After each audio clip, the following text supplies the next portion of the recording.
আসসালামু আলাইকুম রহমতুল্লাহ। ওয়ালাইকুম আসসালাম রহমতুল্লাহি ওয়া বারাকাতুহু। খালিদ ভাই কেমন আছেন? জি আলহামদুলিল্লাহ। ভাই আজকে আমরা আসছি আপনার কাছে আরও একটি শের শুনতে। জি মুসলমানি বুয়াত গরদান নেহাদান এনানে ঘত বতসতে খাজাদাদান গর্ব সুরাত আদমিয়ান সাবুদে আহমদ বু জাহনু হামিক সাবুদে لقد زان البلاد ومن عليها إمام المسلمين أبو حنيفة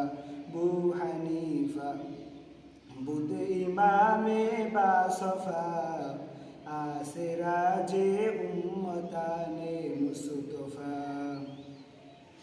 মাশাআল্লাহ মাশাআল্লাহ মাশাআল্লাহ।